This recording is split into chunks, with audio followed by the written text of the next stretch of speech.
please don't leave it until the very end. So I'd encourage you to go and vote as soon as possible. The next speaker is Mr. Farina from Italy.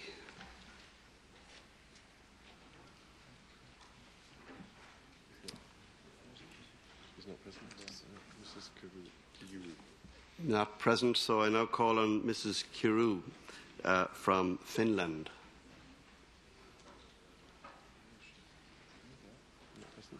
Not present. Next speaker then is Mr. Kandelaki from Georgia. There we go.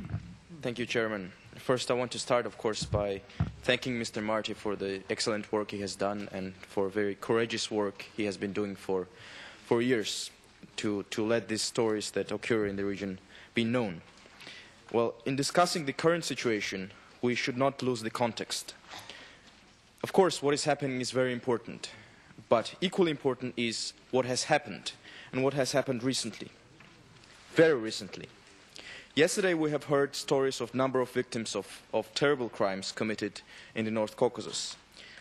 And we should not forget that these victims are few out of many, out of thousands upon thousands upon thousands.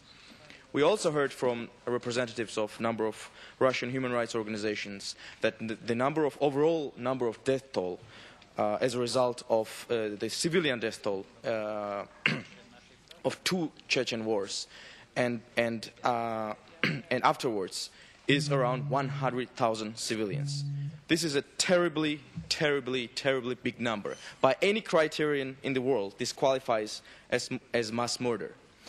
Since we have a number of individuals on trial in The Hague precisely for those crimes, the question, ladies and gentlemen, is where is the standard? The question is, what has the Russian government done to bring perpetrators of those crimes to justice? The answer is nothing, or almost nothing. For example, Colonel Budanov, who first raped and then killed a young Chechen girl, is now regarded as a hero and is free. Or General Shamanov, who is accused of war crimes by the Human Rights Watch, has been promoted as the commander of Russian airborne troops and was in command of the invasion of Georgia from the side of Abkhazia in 2008. Those who insist that Russia belongs to this organization suggest that yes, Russia does not implement any of decisions of our assembly, as they have openly stated, but by depriving Russia its place here, we would deprive Russian citizens of the opportunity to go to the court. This is, of course, a very legitimate argument. But we have heard recently that there are up to 160 rulings awaiting their implementation. In April, we also heard Foreign Minister of Russia, Mr. Lavrov, his criticism of the court. In an unprecedented attack on the court, he called it politicized. Ladies and gentlemen, this is a scandal and absolutely merits our reaction.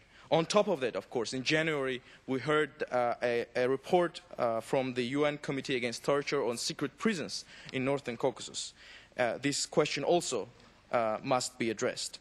Tragically, the tragedy of Chechnya and the enduring crimes that are committed in Northern Caucasus is not the first one Russia committed in the region that is in denial of. Circassian people that lost up to 1 million people and only 10% of them live in their homeland still await acknowledgement of the tragedy by the Russian authorities. Dear colleagues, this organization is based on values, and if we want these values to be effectively implemented in all member states, we have to be consistent. And a great example of consistency is the story of Protocol 14.